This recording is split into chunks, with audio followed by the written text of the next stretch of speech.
अस्सलाम वालेकुम नाज़रीन, मोहम्मद कज़ाफ़ी हूँ तो फिर हाजिर है नया दौर के प्लेटफॉर्म से। नाज़रीन आज हमारे साथ मौजूद हैं सिद्दीक साजिद साहब, जो सीनियर रिपोर्टर भी हैं और बहुत सारी इनके पास आज के हवाले से खबरें और चीज़ें मौजूद हैं कि जेडी वैंस पहुँच गया है और क्या सूरत हाल है, इस्लामाबाद में क्या होने जा रहा है। हमारे अकब में रेड जोन है, नेशनल असम्बली है और डी चौक के करीब हम मौजूद हैं। इनसे हम जानेंगे कि सिद्दीक साजिद साहब से क्या सूरत हाल इस टाइम इस्लामाबाद की और क्या कहाँ तक जो सालसी का पाकिस्तान किरदार अदा कर रहा है, टेबल टॉक्स जो हो रही इस्लामाबाद में वो कहाँ तक पहुँच चुकी हैं। अस्सलाम वालेकुम सर, क्या हाल जी है? वालेकुम अस्सलाम सर, क्या मामलात हैं इस टाइम इस्लामाबाद में, टेबल टॉक्स कहाँ तक पहुँच गई हैं और दोनों जानिब से डेलीगेशंस की क्या सिचुएशन है इस टाइम? जी बहुत शुक्रिया।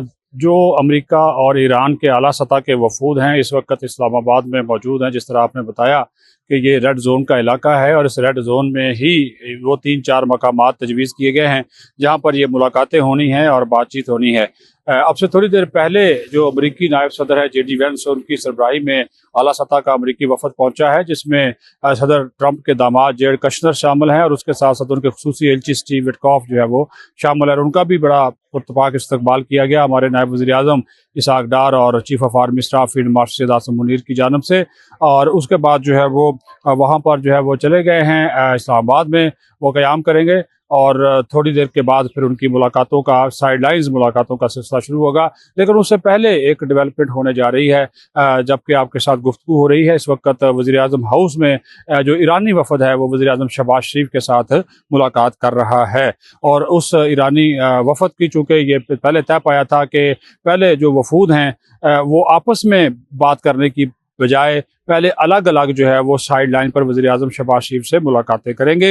ईरानी वफद जो है वो अपने मुतालबात जो है वो रखेगा वज़ीर आज़म शहबाज शरीफ के सामने और उसके बाद फिर वज़ीर आज़म से जब अमरीकी वफद अलग से मिलेगा तो वज़ीर आज़म जो हैं वो वहाँ पे अपने जो मुतालबात हैं वो उनके सामने रखेंगे और अगर उन मुतालबात के ऊपर कोई बातचीत होती है या उनको माना जाता है तो फिर जो है वो अमरीकी और ईरानी वफद को आमने सामने बिठाया जाएगा, क्योंकि ये बहुत ही एक हसास मामला है, एक तारीखी मौका भी है पाकिस्तान के लिए। पाकिस्तान की मेज़बानी है, पाकिस्तान ने एक फ्रेमवर्क भी बना रखा है, एक मुजवज़ा जो मुआहदा इस्लामाबाद है उसका ड्राफ्ट भी तैयार किया गया है जो कि फ्रीकैन के साथ शेयर किया जाएगा। और वज़ीर ख़ारजा ने इस उम्मीद का इजहार किया है जब ये दोनों वफूद इस्लामाबाद पहुँचे हैं तो उन्होंने कहा कि पाकिस्तान चूँकि तामीरी और बामकसद एक किरदार अदा कर रहा है तो हमारी जो पूरी कोशिश होगी कि इन मुज़ाकरात को न सिर्फ हम कामयाब बनाएं बल्कि दोनों जो मुल्क हैं यानी कि ईरान और अमेरिका न सिर्फ मिल बैठें बल्कि जो अपने मसाइल हैं उनको बातचीत के जरिए हल करें। अच्छा सर, इसका फ्रेमवर्क जिस तरह आप बता रहे हैं कि आप शायद ये बताना चाह रहे हैं कि पहले अलग अलग दोनों वफूद से मुलाकात होगी और जब उनके पॉइंट्स पे बात हो जाएगी तो फिर इनको आमने सामने बिठाया जाएगा। देखिए उसकी रीजन ये है कि आपको पता है कि दो दुश्मन आमने सामने बैठ रहे हैं। एक की पूरी क़यादत आपने खत्म कर दी, खत्म करने वाला अमेरिका है, दूसरी तरफ ईरान के जवाबात है, पूरी बेसिस इनकी तबाह कर दी, तो ये बहुत ही मुश्किल मरहला होता है। इत्तेमाद साजी अगर ये मुज़ाकरात जारी भी रहते हैं ये भी तब भी पाकिस्तान की कामयाबी होगी। अगर आप ये समझें कि आज ही बहुत बड़ा कोई मुआहदा हो जाएगा तो मैं नहीं समझता कि अगर हो गया तो ये एक बहुत बड़ा मौज़ा होगा। लेकिन अगर इन 25 नुकात हैं, 15 अमेरिका के, 10 ईरान के, 25 में से 5 नुकात के ऊपर भी अगर ये मुत्तफ़िक़ हो जाते हैं तो ये बड़ी कामयाबी होगी। हुकूमत की यही तो कोशिश है, इसी वजह से वो ये चाहते हैं कि पहले इनको हम आपस में बिठाएं, इनको पहले हम अलग अलग बिठाएं, इनका नुक्ता नज़र सुने, इनकी बात सुने। अगर ये इत्तफाक कर लेते हैं बाज़ ऐसे नुकात जो कि मुश्तरका नुकात हों तो फिर दोनों को आमने सामने बिठाया जाए, लेकिन बीच में पाकिस्तान फिर भी बैठेगा, मौजूदगी पाकिस्तान की होगी। इधर एक फरीक है, इधर एक फरीक है, पाकिस्तान का जो वफद है वो अपने दरमियान में कुर्सी रख कर बैठेगा, माहौल साजगार बनाया जाएगा, एतमाद की बहाली पहली तरजीह होगी और उसके बाद जो है उनको बाद अगर कुछ चीज़ें आगे बढ़ती हैं तो उनको बेहतर अंदाज में फिर आगे बढ़ाया जाएगा। बिल्कुल। अच्छा सर, जिस तरह प्राइम मिनिस्टर में आपने कहा कि ईरानी डेलीगेशन मौजूद है, तो जिस तरह आपने ये भी कही कि फील्ड मार्शल दोनों वफूद के साथ फील्ड मार्शल भी मुलाकात करेंगे, क्या जो प्राइम मिनिस्टर हाउस में जो ईरानी डेलीगेशन है वहां पर फील्ड मार्शल साहब भी मौजूद हैं, जो अलग अलग मुलाकातें होंगी उसमें फील्ड मार्शल दोनों फ्रीकैन से मिलेंगे? जी देखिए, एक पूरी टीम है, एक फॉरेन ऑफिस की टीम है, एक हमारे फील्ड मार्शल की टीम है। इसमें हमारे कौमी सलामती के जो मुशीर हैं लेफ्टिनेंट जनरल आसिम मलिक वो मौजूद होंगे, बल्कि मौजूद हैं।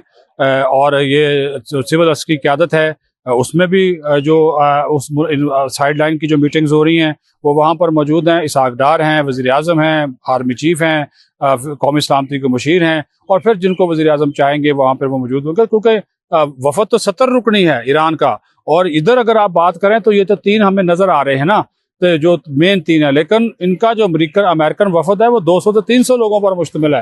ان کے بہت سے سیکیورٹی سٹاف ان کا اپنا آیا ہے, سپورٹنگ سٹاف اپنا آیا ہے, ان کے گیجٹس اپنے آئے ہیں, لیکن جب بات چیت ہوتی ہے تو ان 3-4 تو آپ کو ٹوٹل کہہ سکتے ہیں کہ 4 اور 3 7 اور 3 10 لوگ ٹوٹل بیٹھیں گے, اور 10 لوگ بیٹھیں گے. 2 امریکہ اور ایران کے لوگ ہیں آپس میں, 2 ایک سائڈ پہ وہ, اور بیچ میں پاکستان کا وفد ہے. ہماری کوشش ہے سہولت کاری کی, ثالثی کی, اور ہم نے ان کو فیسیلیٹیٹ کرنا ہے. بات چیت جو ہوگی, اور ہم نے ماحول کو سازگار بھی بنانا ہے, اور اگر کسی نقطے پہ بہت ہی زیادہ اختلاف ہے تو اس کو حل کرنے میں اپنا رول پلے کرنا ہے. بالکل بالکل. اچھا سر, جو اس ڈیلیگیشن میں بیٹھیں گے دونوں جانب سے, دونوں فریقین سے کون کون ہے؟ امریکہ کی جانب سے جو ڈیلیگیشن آیا ہے اس میں کون کون بیٹھے گا, اور جو ایران کی جانب سے ڈیلیگیشن آیا ہے اس میں سے کون کون بیٹھے گا؟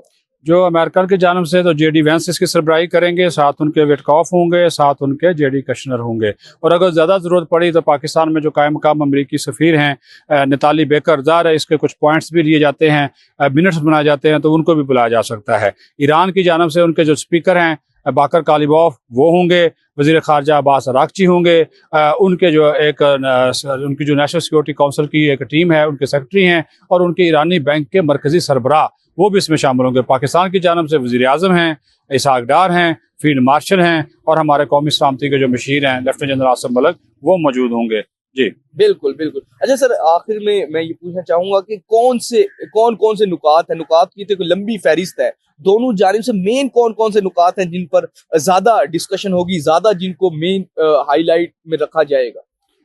دیکھیے, ایران کی جانب سے تو ہے کہ فوری طور پر پابندیاں ختم کی جائیں, اثاثے جو ہیں ان کے منجمد ہیں وہ بحال کیے جائیں, ایران کا جو ایٹمی اور میزائل پروگرام ہے سول مقاصد کے لیے اس کو جاری رکھنے کی اجازت دی جائے, اور ساتھ ہی ساتھ آبنائے ہرمز کے حوالے سے جو ایران نئے اصول و ضوابط بنا رہا ہے اس کو جو ہے وہ مانا جائے.